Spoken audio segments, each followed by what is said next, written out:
Assalamualaikum warahmatullahi wabarakatuh. Waalaikumsalam warahmatullahi wabarakatuh.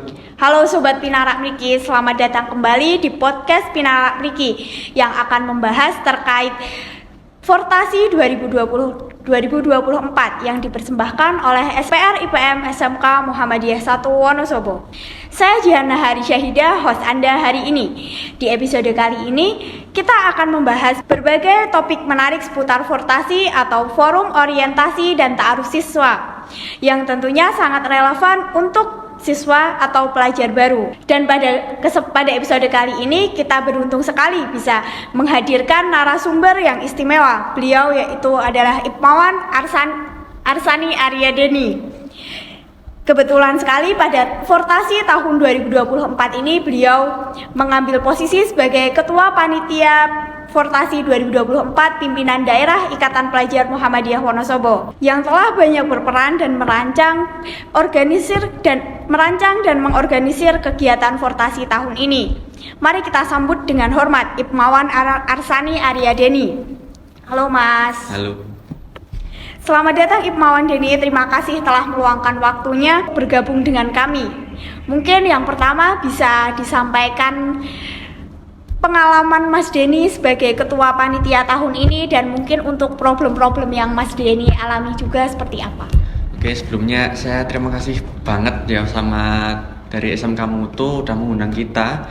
Yang mana kalau agak flashback nih, dulu sempat SMK Mutu itu mengadakan podcast seperti ini juga. Cuman itu zamannya Mas Asep tahun 2020 dulu. Nah, ini agak nostalgia juga diadakan seperti ini juga.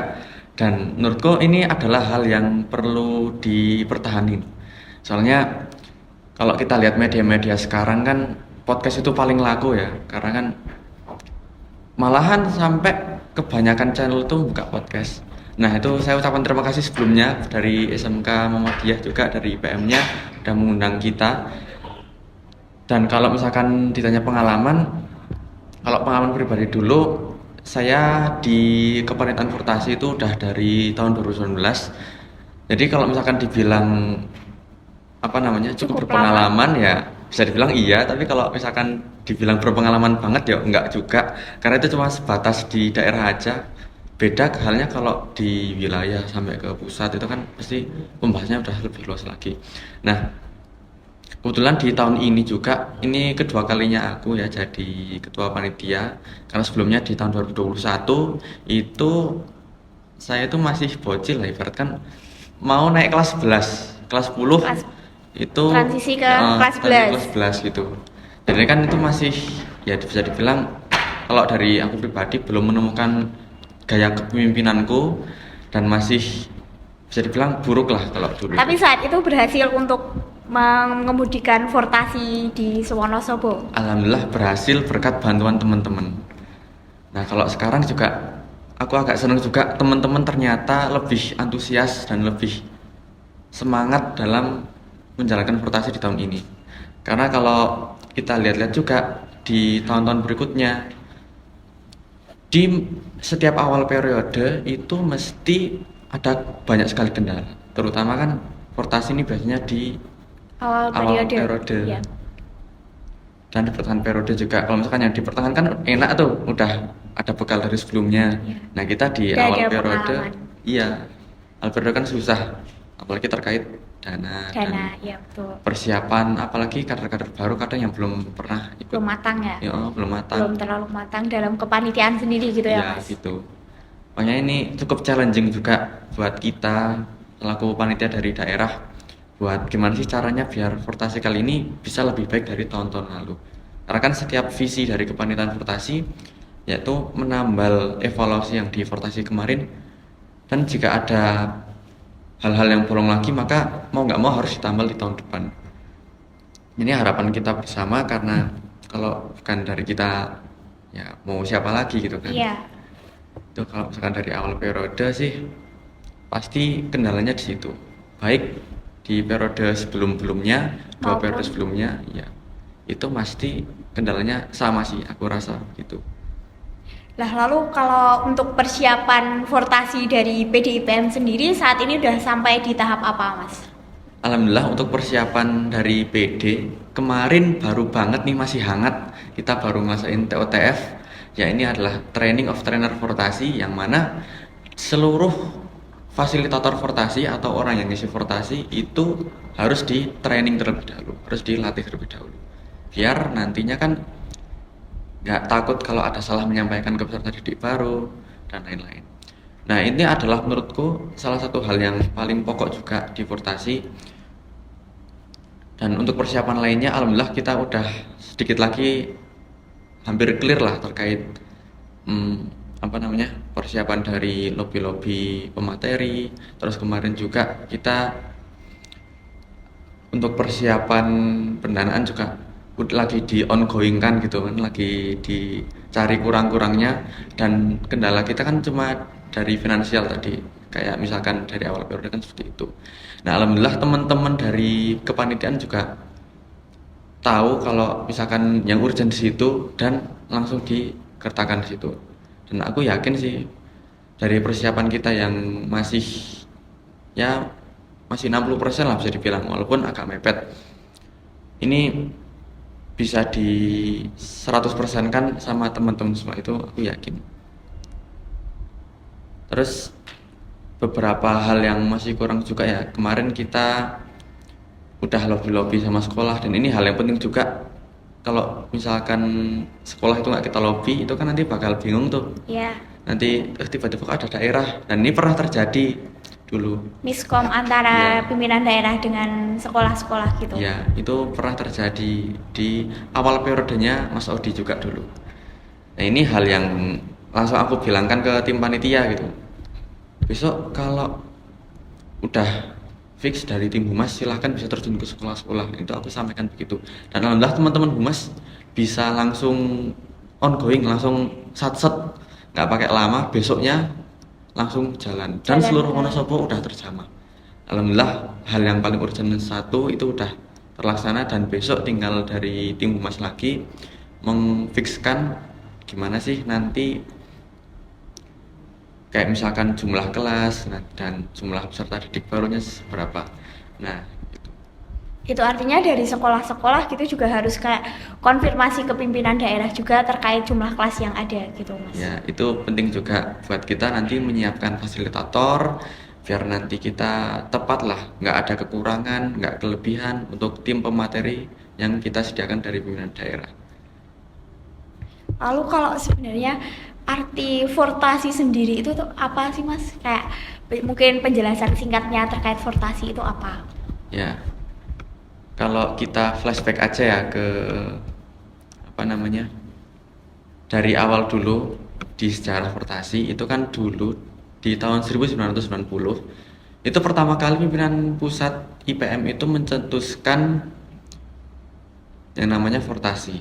Nah, karena kan emang udah banyak sekolah Muhammadiyah yang ada di Indonesia, maka dari itu IPM itu mikir kalau gimana nih agar peserta didik baru itu kan nggak selamanya dari orang Islam, bahkan nggak selamanya dari orang Muhammadiyah. Gimana sih caranya agar murid-murid, pelajar-pelajar itu bisa paham dengan ideologi Muhammadiyah? Salah satu gerakannya itu adalah fortasi. Nah, kalau kita lihat dari tujuan awalnya itu untuk mengkader peserta didik baru, otomatis tujuan dari fortasi juga sama halnya demikian. Jadi kan ibaratkan nih, kalau kita analogikan peserta didik baru itu sebagai anak yang baru lahir ke dunia. Kalau di sini kan kita baru masuk ke sekolah Muhammadiyah. Nah, kalau kita analogikan seperti itu, berarti kan mereka tuh masih baru, masih awam, masih nggak tahu apa-apa. Kalau kita lihat juga, pernah ada studi, saya lihat di YouTube itu ada bayi yang baru lahir, itu dipisah, jadi ada dua bayi yang baru lahir. Yang satu dilakukan secara baik-baik, dan yang satu dilakukan secara kasar. Kayak misalkan dimaki-maki dan sebagainya. Nah, bayi yang dimaki-maki itu mentalnya ketika udah gede itu down banget, dan bahkan sampai depresi. Beda halnya dengan sama yang satu yang diperlakukan secara baik-baik gitu ya. Baik. Sama halnya di sekolah Muhammadiyah ini, ketika baru masuk mau nggak mau karena ini first impression ya, jadi kan secara nggak langsung IPM itu mempengaruhi juga dari sekolahnya, terus mempengaruhi juga nanti anaknya itu gimana ketika menjalani pembelajaran. Maka dari itu dari IPM sendiri pengen bikin peserta didik baru itu sama halnya kayak analogi bayi tadi, dilakukan secara baik-baik. Secara baik-baik. Ya. Bukan secara kasar dengan mengasari siswa Ya, gitu ya. ya. Salah satunya kan kalau kita lihat dulu itu kan kayak misalkan di MOS namanya masa orientasi siswa, itu banyak yang orang-orang itu kayak ya jadi gimana ya, kalau kita lihat sekarang di ospek-ospek gitulah kan banyak yang senioritas, Ya, terus pada kasar disuruh, dengan juniornya ya gitu iya, ya Mas gitu. contohnya.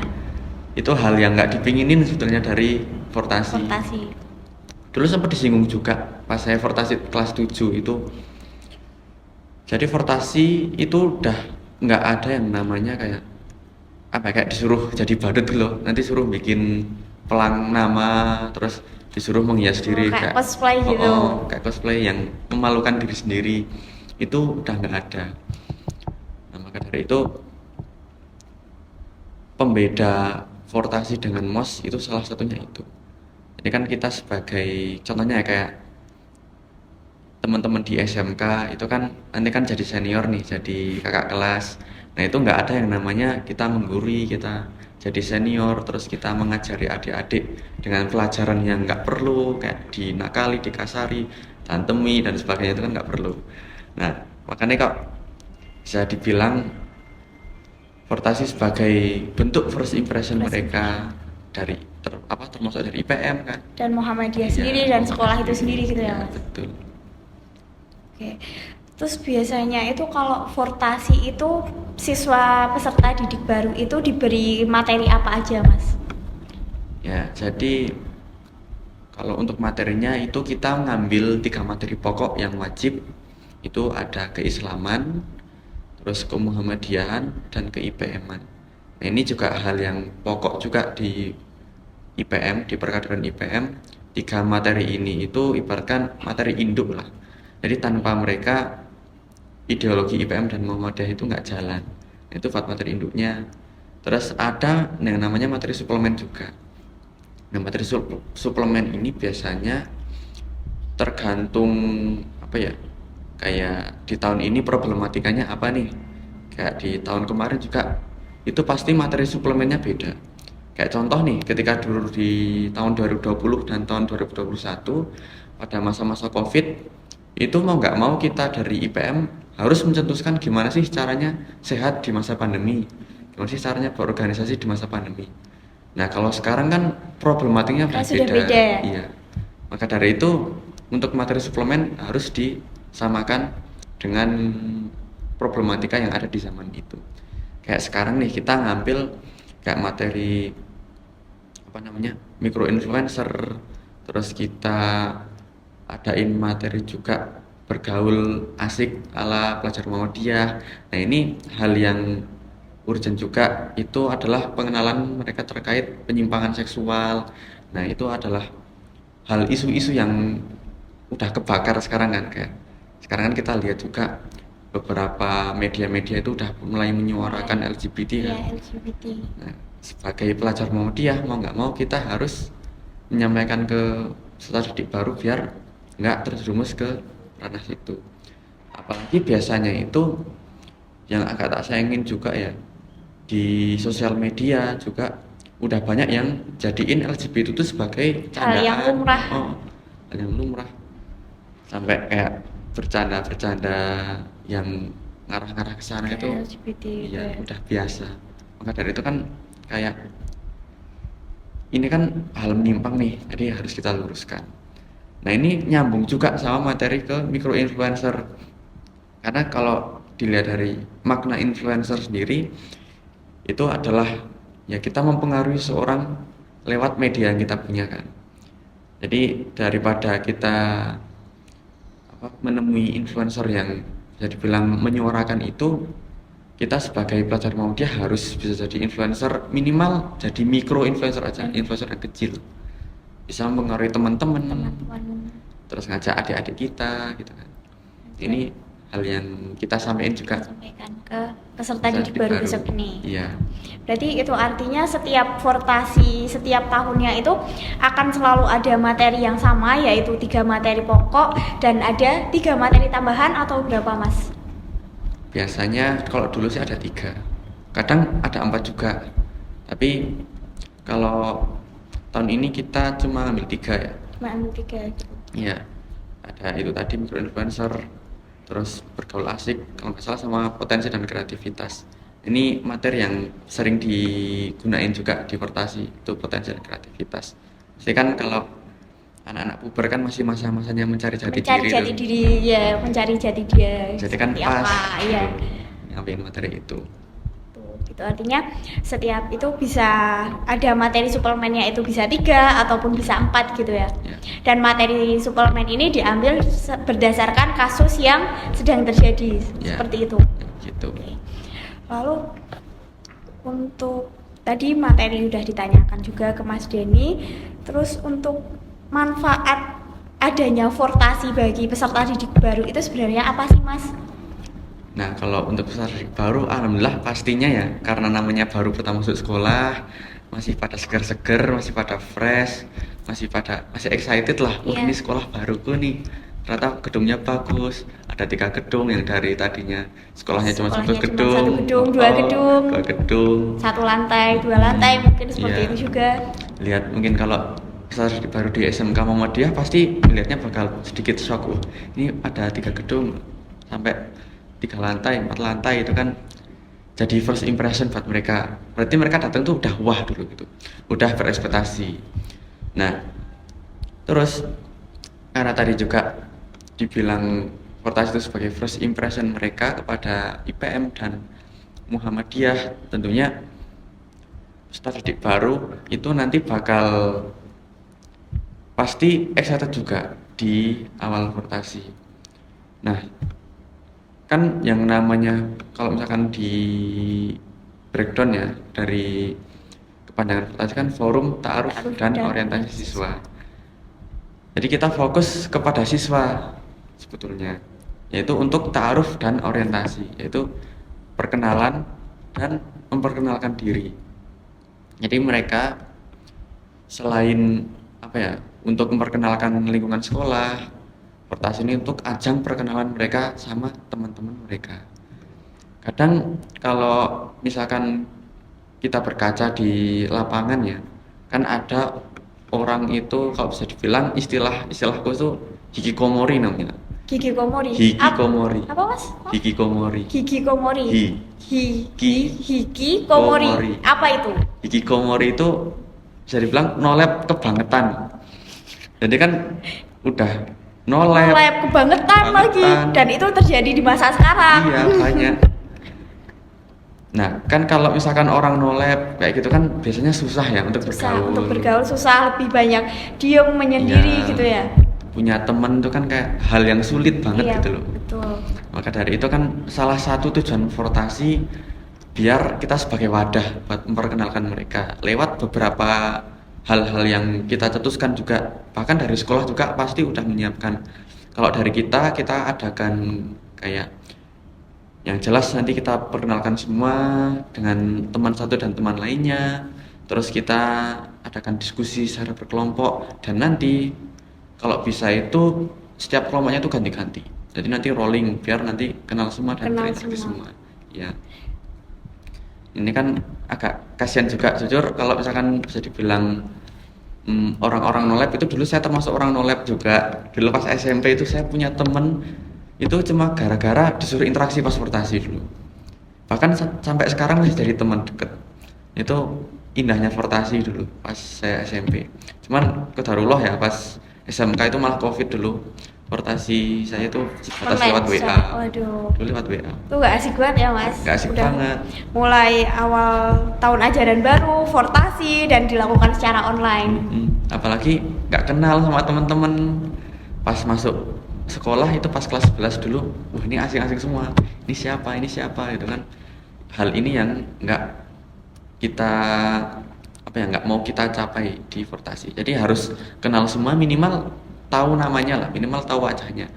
Terus minimal sih kalau dari saya pribadi, kalau di sekolah terutama apalagi di Fortasi, biar kita betah, biar kita senang di sekolah itu minimal harus punya satu teman.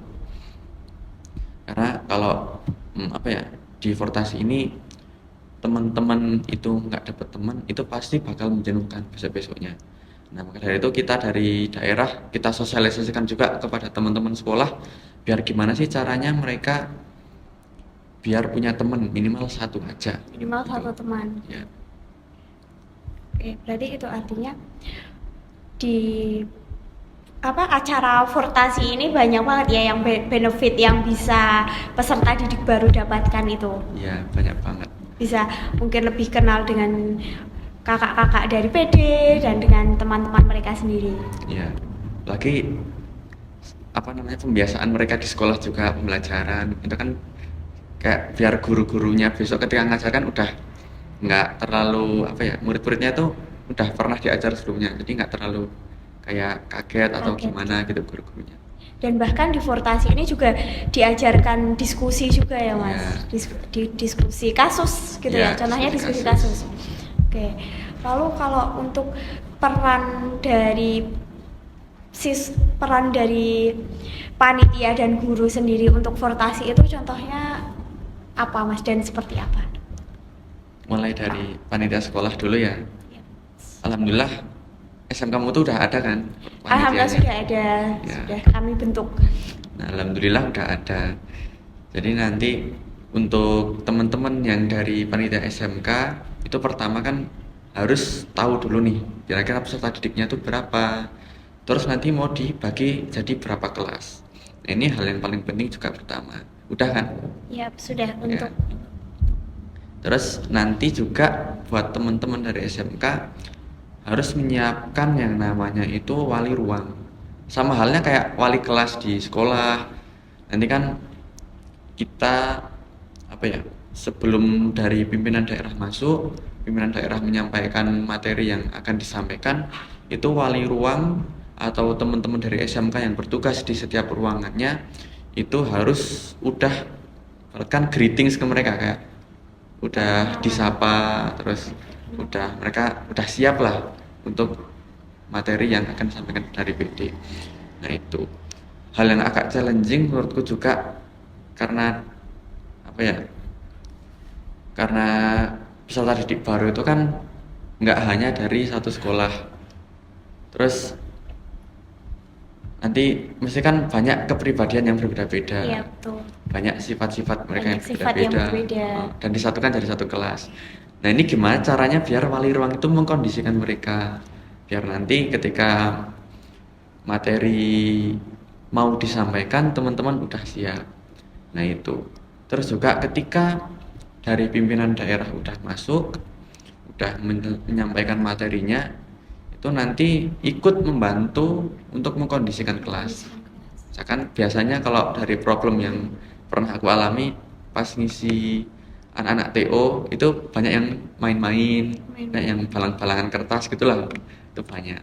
Nah, itu tugas juga untuk wali ruang untuk mengkoordinasi kelas saat ada pemateri gitu ya. Gitu. Kayak kalau bisa sih wali ruang itu harus punya sifat yang tegas. Tegas bukan berarti galak ya. Iya. Jadi gitu ya. Teman-teman wali ruang apa Mas? Tegas bukan berarti galak. Bukan berarti galak. Jangan sampai galak dan bikin impression yang buruk buat mereka. Ada juga kok orang yang tegas tapi tetap dicintai sama murid-muridnya. Ini sulit, tapi kalau nggak kita latih dari sekarang kan nggak bakal bisa juga ke depannya. Nah, itu buat panitia dari SMK. Dan sebelum itu juga teman-teman dari SMK, teman-teman dari sekolah lainnya manapun itu harus menyiapkan yang namanya ruang untuk fasilitator. Dan nanti kita gunakan untuk misalkan berdiskusi, untuk sharing-sharing kira-kira ruangan ini nanti cocoknya diisi seperti apa, dengan gaya seperti apa, itu nanti untuk diskusi lah. Itu ibaratnya tuh kayak ruang transit gitu ya. Iya, ruang transit gitu. Nah, itu buat dari teman-teman SMK. Nah, kalau untuk peran gurunya sendiri karena ini adalah acara fokus orientasi dari IPM ke siswa, maka peran guru di sini nggak terlalu krusial. Cuman kalau dikatakan perlu ya tetap perlu juga. Apalagi teman-teman yang dari sekolah kan ibaratkan menampa tamu lah kan. Ada tamu datang dari sekolah, terus kita layani. Nah, peran guru di sini selain buat mengkondisikan teman-teman, selain buat apa ya, sebagai orang yang dituakan gitu, sebagai orang yang kita mintain nasihat pendapat seperti apa, dan karena peserta didik baru itu adalah calon murid-murid mereka, pasti guru-guru juga pengen tahu gitu, pengen tahu gimana sih murid-muridnya, terus nanti gimana kira-kira dari teman-teman itu ada kendala atau enggak, itu sekiranya guru bisa membantu itu bakal mereka bantu. Nah itu sama kalau dari pengalamanku ya, guru-guru itu biasanya beberapa kali kayak menanyakan sama panitianya kira-kira ada kekurangan fasilitas apa, terus nanti ada misalkan kalau ada kerusakan apa ya, kerusakan fasilitas atau kekurangan dari mungkin konsep yang sudah dari IPM buat gitu juga ya. Iya, nanti sekolah bisa menyediakan, karena kan kita menyediakan acaranya, karena kita juga numpang sekolah kan ibaratkan. Iya, numpang sekolah. Nah, dari itu guru juga berperan penting sebagai penggerak di sekolahnya. Gitu sih. Itu artinya peran dari guru di sini juga lumayan penting ya untuk bisa melihat bagaimana persiapan IPM untuk menyambut para peserta didik baru seperti itu ya, Mas. Ya, gitu. Wah, gak terasa nih ya, tadi udah ngobrol banyak sama Mas Denny, udah ngobrol dari A sampai Z ya Mas ya. Dan ternyata kita udah sampai di penghujung acara. Mungkin saya ucapkan terima kasih banyak kepada Ipmawan Arsani Ariandani yang telah berbagi informasi dan motivasi untuk kita semua. Ya, terima kasih juga dari SMK Mutu udah mau mengundang.